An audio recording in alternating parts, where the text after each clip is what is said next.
on BBC One. Time to get the football latest with Gabby Logan.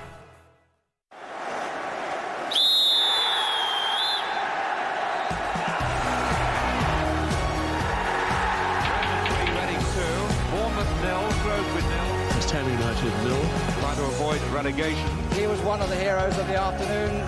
Applause from the away supporters. Go! The latest score is Wimbledon go through to the Premier. John Terry's cheers, we all remember. It was 2 crucial weeks.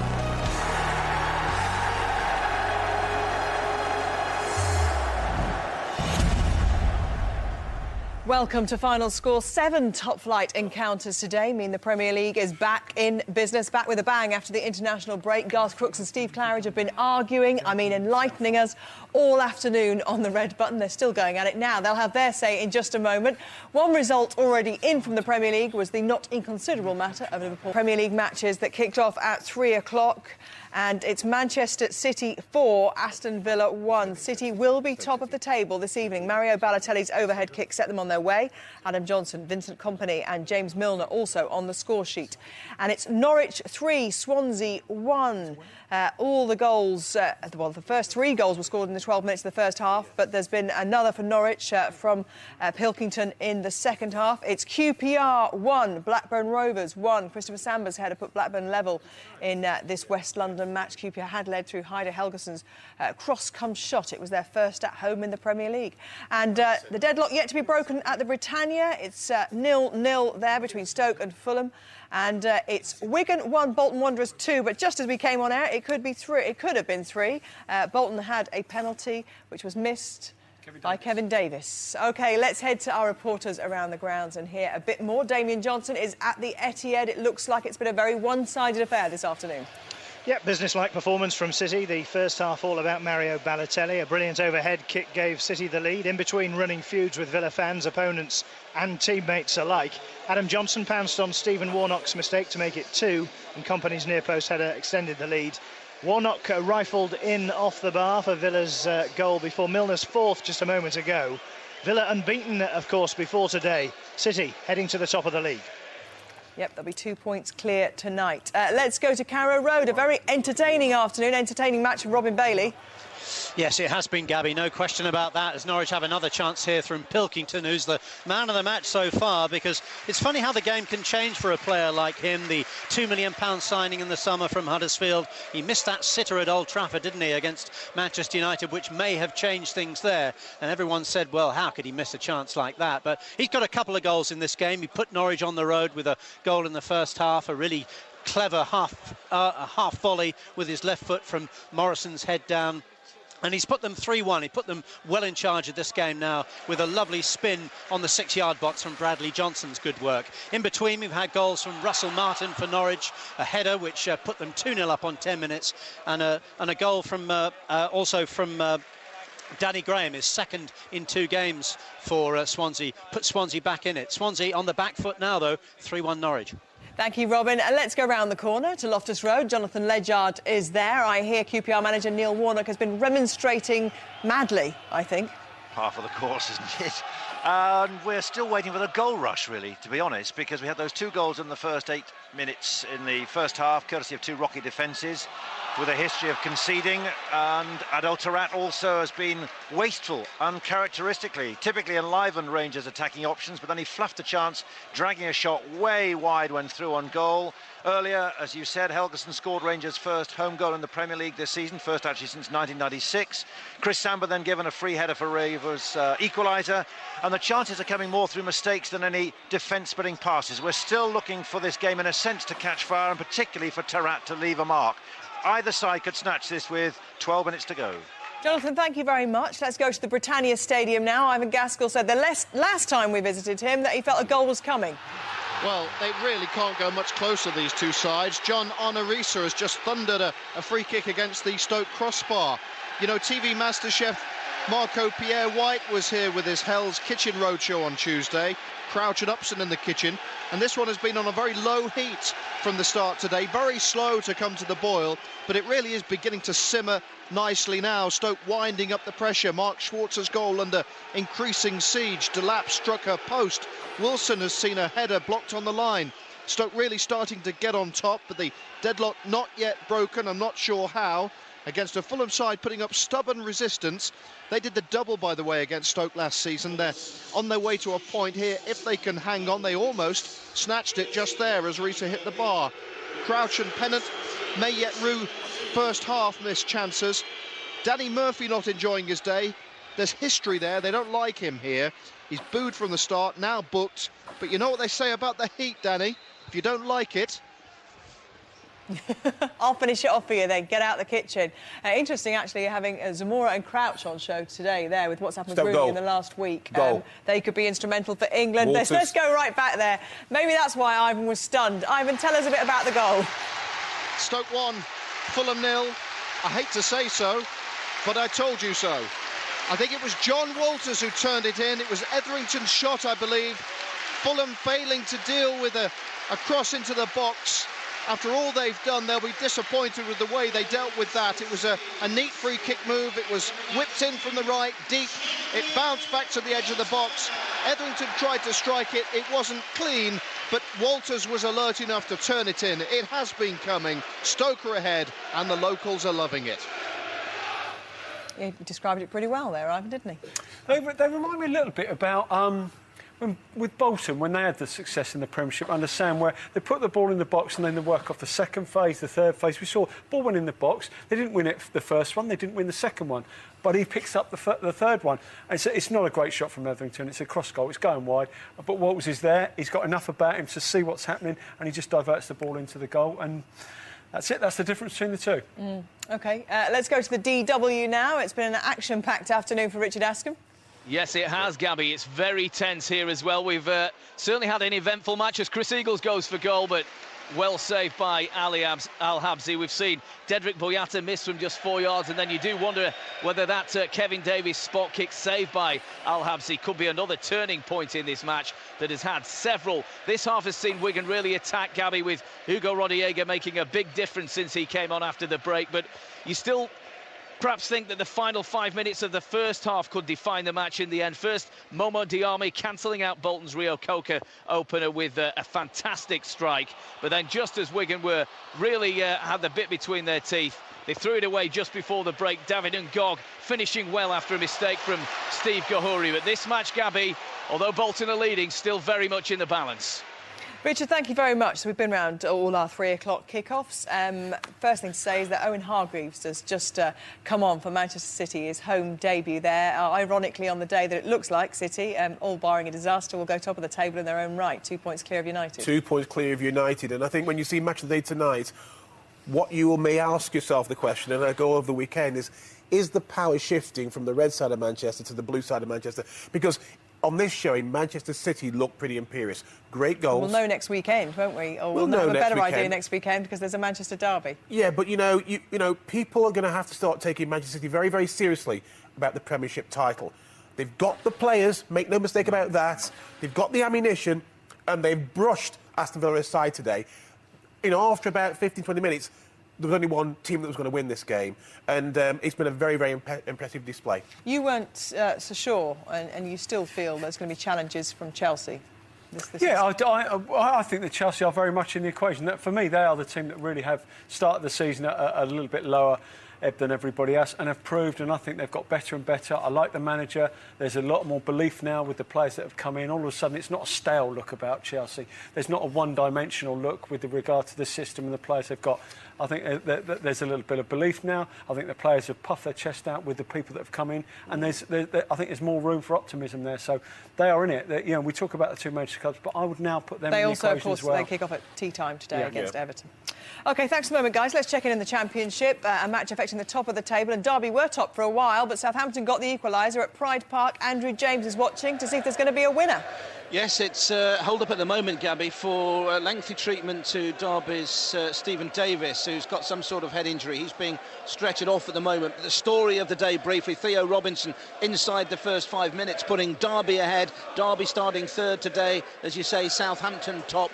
But Southampton really ran the first half of the game. They had a chance early in the second half, and then they got on level terms through Ricky Lambert, his ninth goal of the season for Ricky Lambert. But since then, strangely, Southampton have gone a bit off the boil, and Derby have been pushing to try and get themselves back in the lead again. Magnificently for both clubs, Gabby. 33,010 is the attendance here. Good travelling support from Southampton, but a full house from Derby, and it really has been a great advert for the Championship. It's 1-1. Thank you, Andrew. So the Saints will be top tonight, but West Ham will be second. They're going fantastically well at Upton Park this afternoon. Mark Webber's been watching. West Ham United 4, Blackpool 0. West Ham granted more space than your average free-range chicken, and they've bossed this game in both halves. John Carew kicked off the goal fest with his head. He's looked classy ever since. Sam Baldock beat the offside trap for the second goal and got a rebound for the third. Jack Collinson did the same for number 4. Truth is, West Ham could have been 7 up by now. For Blackpool, the cup doesn't runneth over at all. In fact, it's a bit of a drought. Fluffed a few chances. Ian Holloway's post-match analysis of this is going to be fantastic. West Ham 4, Blackpool 0.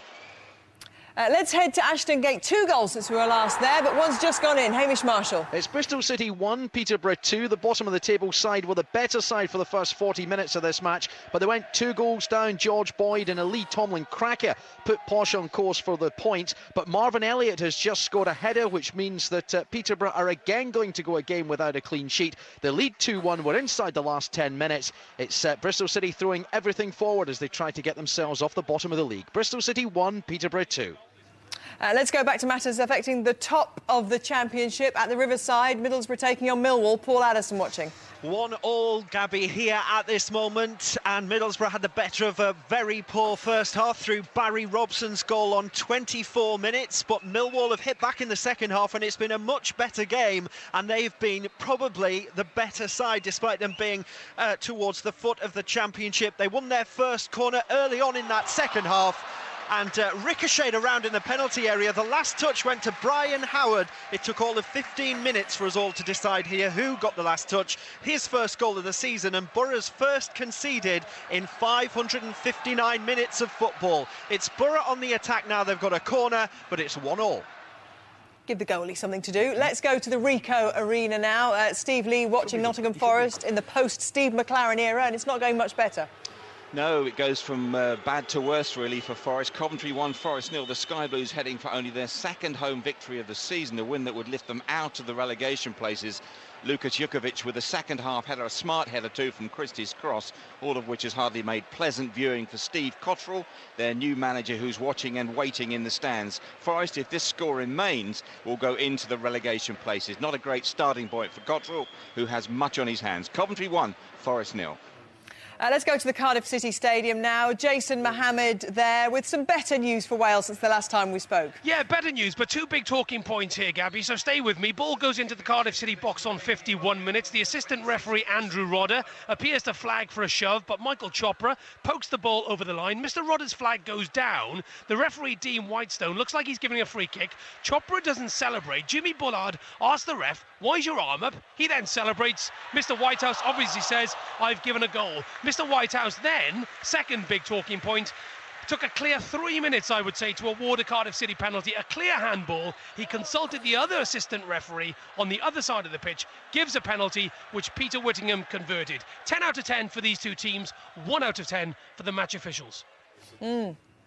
I know somewhere else today where Wales are affected by match officials. Jason, well done for not saying it. Let's go to the Britannia. A goal, Ivan Gaskell. Yes, it took them a while to get it sorted, but they seem to be home and dry now. Stoke 2, Fulham 0.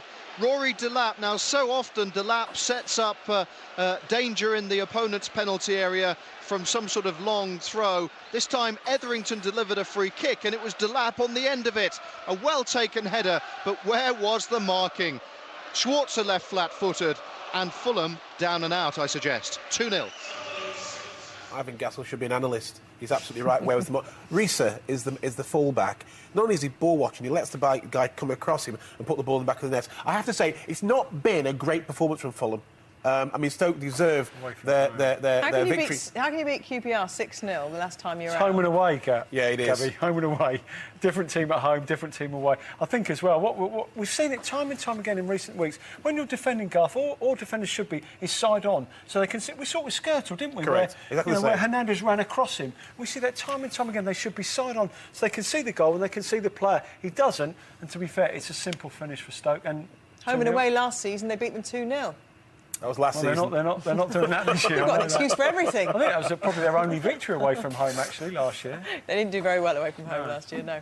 OK, let's go to Turf Moor now, and James Mason watching Burnley-Reading. Yes, 0-0, Gabby, with only moments to go. The game finally poised, and a grandstand finish in prospect as both sides want these 3 points. Both sides have tried to get the ball down and play, but they've just struggled to create too many goal-scoring chances. Reading did have the ball in the back of the net in the first half. Adam Lafondra scored it from close range, only for his effort to be chalked off for offside. Some good goalkeeping in the second half.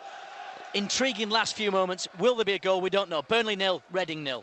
I'm sure we'll go back to you if there is. Let's go to Vicarage Road. Mark Bishop watching Crystal Palace in the lead against Watford. Palace are looking good, Gabby. Watford 0, Palace 1. Moment of magic from 18-year-old Wilfred Zaha. Looks as if it's going to mean all 3 points for the South London side. Wonderful, wonderful goal. Started by the impressive Sean Scannell. A slide rule pass found Zaha. Surely the shot wasn't on. The angle was far too acute, but it was. Topping the ball into the top right-hand corner of the net. Terrific goal for Zaha. 2 minutes later, another chance for the 18-year-old, skewing just wide. For Watford, they look bright and busy. Kitely on his debut is impressed. Garner has hit the post. A thoroughly absorbing match so far. It looks as if Palace are going to take all 3 points. Since the last time we spoke to Tony Lockwood at Roots Hall, there's been an equaliser for the home side. Yes, the league leaders level, and deservedly so, Gabby. So many wonderful opportunities, all spurned until a degree of good fortune saw them equaliser. The equaliser coming, Stuart Drummond it was, sticking out a leg and inadvertently turning the ball past his own keeper, Barry Roach. Phil Jevons had given Morecambe a first-half advantage. Jevons then lashing out at Anthony Grant, a straight red. Morecambe down to 10, holding on until Drummond's own goal tied it up at 1-1. And if Southend can't get a winner, then it's Crawley who are top outright tonight, going very well at the Broadfield Stadium. Tony Husband. Yes, it's 2-1 here with just 90 seconds left of normal time. Shrewsbury have been much better in the second half, but ultimately they may prosper or fail to prosper for a poor first half in which Crawley took a 2-goal lead. Torres early on from close range and a fine free kick from the returning Dean Howe for Crawley Town. Second half, though, Joe Jacobson crossing from the left-hand side and Mark Wright halving the deficit with 18 minutes to play. Final seconds now, though, and Crawley hanging on. Let's go to Lindsay Hooper now at the Lemex Stadium for an update. Stevenage 1, Charlton 0 here, Gabby. It's been a disappointing afternoon from the league leaders, and they have shown their frustration as well, getting in the referee's book. 3 yellow cards so far for them. The best chance for Charlton fell to Court. His header from very close range was spurned wide by Chris Day, but that was the best of the afternoon for them. It will be remembered for Stacey Long if it ends like this in the 11th minute, deflecting his shot from 25 yards past Hamer in the Charlton goal. And Stevenage 1, Charlton 0 looks like how it may finish. Let's check in with Ian Turner. Rangers on for a win, and that would make it 10 from 10 at Ibrox. Well, not all of them from Ibrox, obviously. That's right. We're into stoppage time here. St Mirren have switched off just once in an otherwise very good performance to allow Nikica Jelavic to give Rangers the lead shortly after half-time, and it stays like that at the moment. Stephen Thompson, the former Rangers striker, should have equalised soon after when he was clean through, but his lack of pace allowed Whittaker to get back and block his shot. It's been a great effort by Saints, but it looks as if they're running out of time. Rangers 1, St Mirren 0. Thank you, Ian. We're going to go to the DW Stadium for a late goal. Yes, it's all over this one. Gabby, Bolton with their third. Chris Eagles with an excellent run. He jinked to his left, ran past a couple of defenders, back onto his right foot and slotted it calmly past Ali Al-Habsi. And it's Bolton 3, Wigan 1.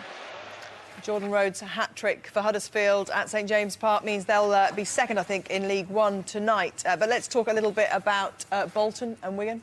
Massive. That's a massive 3 points for Bolton. And they needed it, bearing in mind they missed the penalty. I mean, Eagles does a great steal, breaks in, jiggles his way around into the box, finishes great. But I have to say the Wigan defence. Well, they've given 2 goals to Bolton there. Another example there, they give the ball away 20 yards from goal.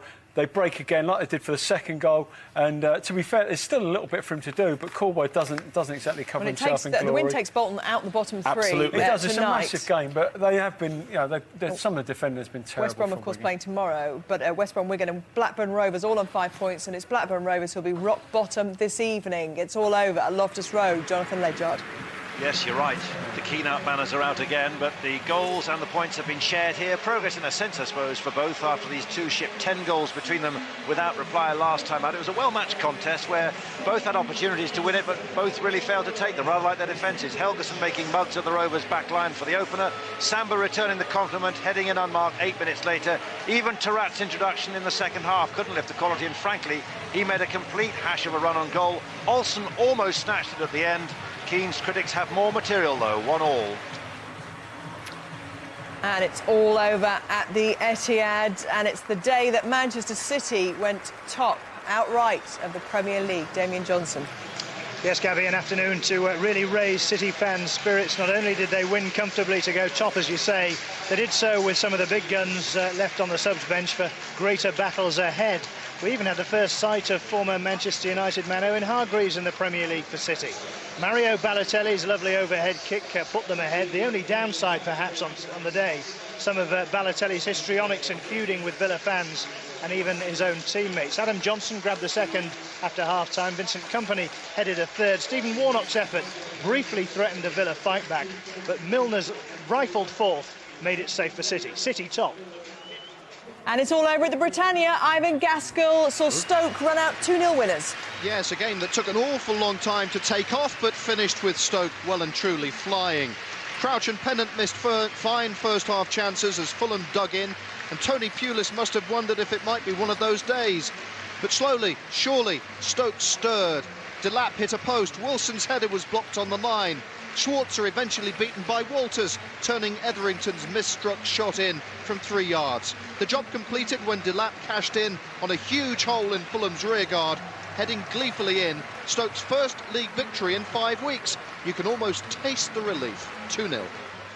A late goal at Ibrox. Ian Turner. Have they extended their lead, or St Mirren got back into it? They have extended their lead, but only by 1 point, not by 3, because St Mirren, and there goes the final whistle. You can hear the boos around Ibrox, but St Mirren deserve all the plaudits. They have equalised with virtually the last kick of the game from Stephen Thompson, the ex-Rangers striker, and it's no more than St Mirren deserve it. Finish at Ibrox, Rangers 1, St Mirren 1.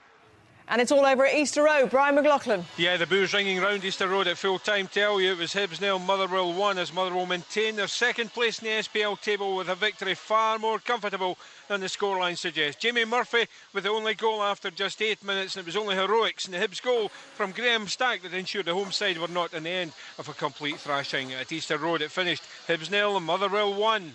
All over at Carrow Road, a big win for the home side. Robin Bailey.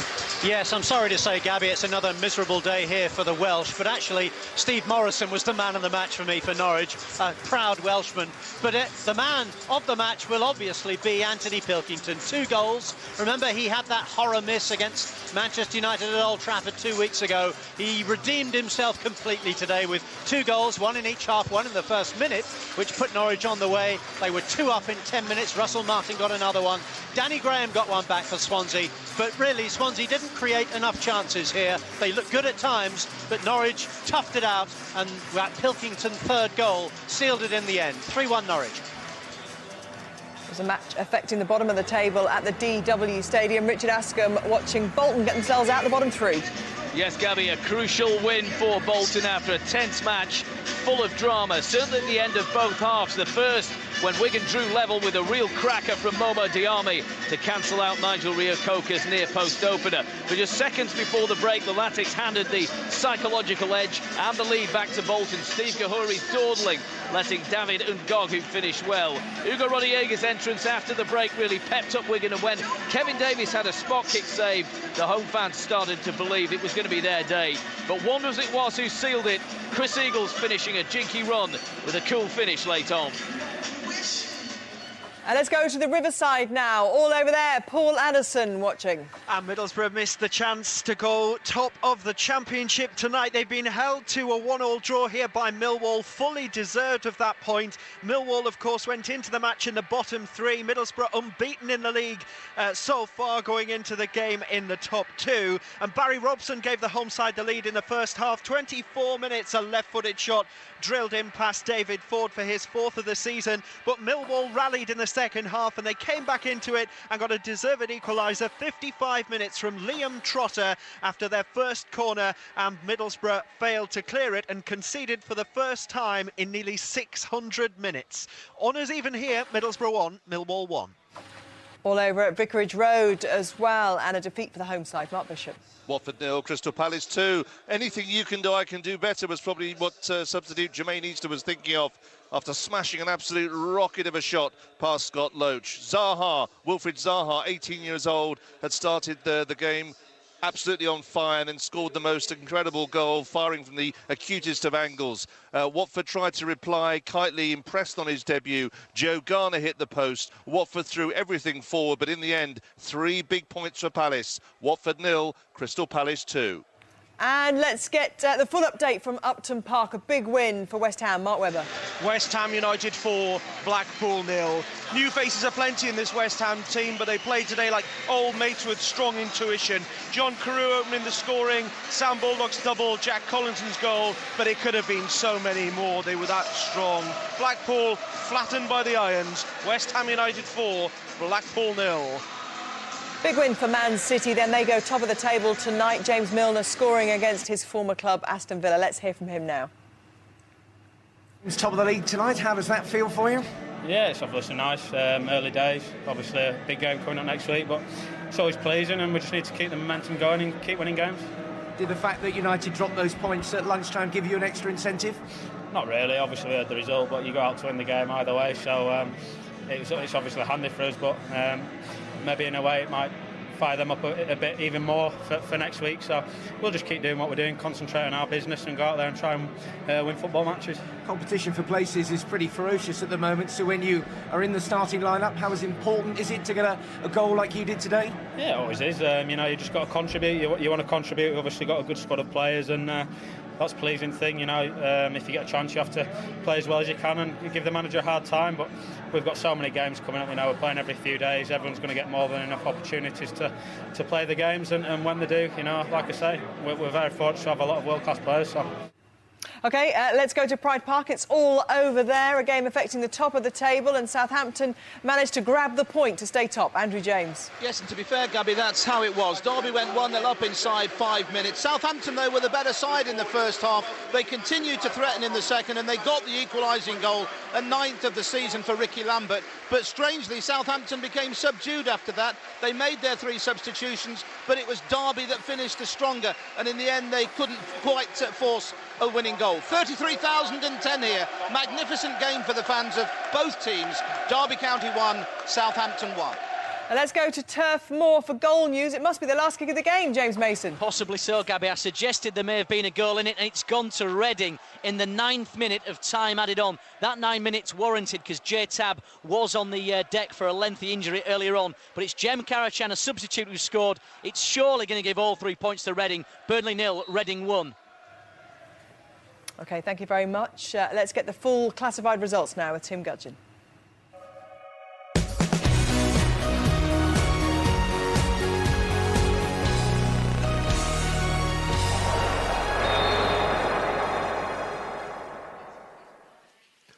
In the Barclays Premier League, Chelsea and Everton have an evening kick-off. Well, 5:30 actually. Liverpool 1, Manchester United 1. Manchester City 4, Aston Villa 1. Norwich City 3, Swansea City 1. Queen's Park Rangers 1, Blackburn Rovers 1. Stoke City 2, Fulham 0.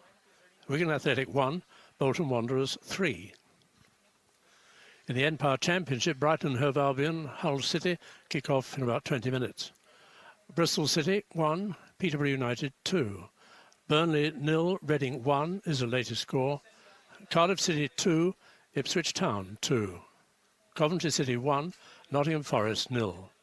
Derby County 1, Southampton 1, Middlesbrough 1, Millwall 1, and Portsmouth and Barnsley also have an evening kick-off. Watford 0, Crystal Palace 2, West Ham United 4, Blackpool 0.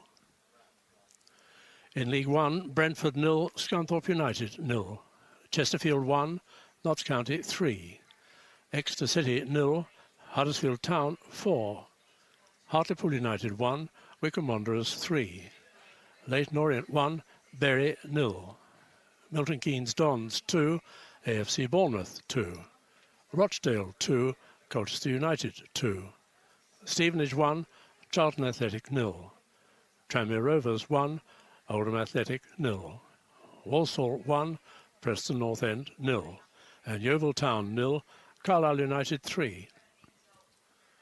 In League 2, Accrington Stanley 0, Swindon Town 2, AFC Wimbledon 1, Crewe Alexandra 3, Barnet 2, Aldershot Town 1, Crawley Town 2, Shrewsbury Town 1, Dagenham and Redbridge 2, Plymouth Argyle 3, Hereford United 2, Bradford City 0, Macclesfield Town 1, Oxford United 1, Southend United 1, Morecambe 1, and Torquay United 2, Gillingham 5. In the Blue Square Premier, AFC Telford United 0, Ebbsfleet United 2, Barrow 3, Hayes and Yeading United 1, Braintree Town 3, Bath City 3, Cambridge United 3, Alfreton Town 0, Darlington 1, Kidderminster 0, Forest Green Rovers 0, Kettering Town 1, Luton 5, Gateshead 1, Mansfield Town 1, Southport 3, Newport County 1, Tamworth 2, Wrexham 4, Stockport County 0, and York City 2, Grimsby Town 1. In the Clydesdale Bank Scottish Premier League, Aberdeen 3, Dundee United 1, Dunfermline 0, Hearts 2, Hibernian 0, Motherwell 1, Kilmarnock 3, Celtic 3, Rangers 1, St Mirren 1, and St Johnstone 2, Inverness Caledonian Thistle 0. The Ironbury Scottish Division 1, Ayr United 0, Livingston 0, Dundee 1, Ross County 2, Falkirk 1, Queen of the South 0, Greenock Morton 0, Hamilton Academical 2, Wraith Rovers 2, Partick Thistle 0. Scottish Div 2, Albion Rovers 0, East Fife 3, Brechin City 1, Airdrie United 1, Cowdenbeath 2, Stirling Albion 0, Forfar Athletic 1, Arbroath 1, and Stenhousemuir 3, Dumbarton 1. The Scottish Div 3, Alloa Athletic 1, Berwick Rangers 1, Allen Athletic 1, Elgin City 1, Clyde 7, East Stirlingshire 1, Peterhead 1, Stranraer 3, and Queen's Park 3, Montrose 1. In the Welsh Premier, Llanelli 2, Bangor City 1, Newtown 4, Carmarthen Town 2, Port Talbot Town 2, Airbus UK Broughton 1, and Prestatyn Town 3, Avonlido 1. In the Carling Premiership, Cliftonville 2, Carrick 1, Crusaders 3, Ballymena United 2, Dungannon Swifts 2, Donegal Celtic 2, Glenavon 5, Lisbon Distillery 2, and Portadown 1, Coleraine 1. And one result to confirm. It went into injury time, and Reading have beaten Burnley at Turf Moor by a goal to nil in the Championship. Let's have a little look at the tables then, and the Premier League. Well, you can see that there are new leaders. Manchester City take over from their neighbours United. They've established a 2-point cushion at the top. Chelsea can cut the gap on second-place United to a point if they beat Everton in the tea-time kick-off. At the bottom, a vital win for Bolton at Wigan has lifted them off the bottom of the table and out of the relegation zone, although they will slip back into it if West Brom get anything out of their derby with Wolves tomorrow. Blackburn earned a point at QPR today, but it's not enough to keep them from dropping down to the bottom of the table. to the Championship, and leaders Southampton have maintained their 2-point advantage despite being held by Derby. There are sizable capital gains for West Ham and Crystal Palace, who move up to 2nd and 6th respectively. At the bottom, Bristol City are now 2 points adrift. Millwall earned a point to move out of the relegation zone. Coventry are the only winners in the bottom half of the table so far today. To League One, Charlton stayed top despite suffering their first defeat of the season. Huddersfield won to move into 2nd, with Notts County rising to 3rd. Sheffield Wednesday didn't play today. They meet local rivals United tomorrow. At the bottom, Exeter's 9th defeat of the season keeps them rooted at the foot of the table. Yeovil slipped to 2nd to bottom after losing at home to Carlisle. To League Two, Crawley Town go top of the table with their 2-1 win at home to Shrewsbury. Southend slipped to 2nd, 2 points off the pace now following their 1-1 draw at home to Morecambe. At the bottom three at the start of the day all won, but Plymouth remain propping the table up while Hereford United sit above them in 23rd place. Only Barnet gained a place as Bradford slip into the bottom three. To the Blue Square Premier, and Wrexham beat Stockport today. They're 4 points clear of Fleetwood, who won last night. At the bottom, Bath stayed bottom despite earning a late point at Braintree. And to the SPL, unbeaten Rangers still have a 7-point advantage despite being held at home by St Mirren. Their nearest challengers are Motherwell 3 points ahead of Celtic, and there's no change at the foot of the table, with the bottom four all losing. OK, let's get the headlines from the Premier League today. Manchester City 4, Aston Villa 1. More bizarre bad boy behaviour from Balotelli, but his good goal scoring sets City on their way to the top of the Premier League. The happy Etihad faithful peer down on their Manchester neighbours for the first time this season. And it's QPR 1, Blackburn 1. Despite the point it's hell for Rovers, as Helgeson's 100th league goal of his career sent Steve Kean's Blackburn the fiery furnace of the bottom of the Premier League table. Norwich 3, Swansea 1. No Rugby World Cup final for Swans fans, and they make the 6-hour journey back to Wales with hearts of glass after Anthony Pilkington's canny double leaves the chirpy Canaries flying high in 8th place. And it's Wigan 1, Bolton 3. A Lancashire derby drowned in autumn sunshine and swimming in first half action. A Bolton second just before the break from Ngog gagged the DW Stadium fans who watched their struggling team slip to 2nd from bottom.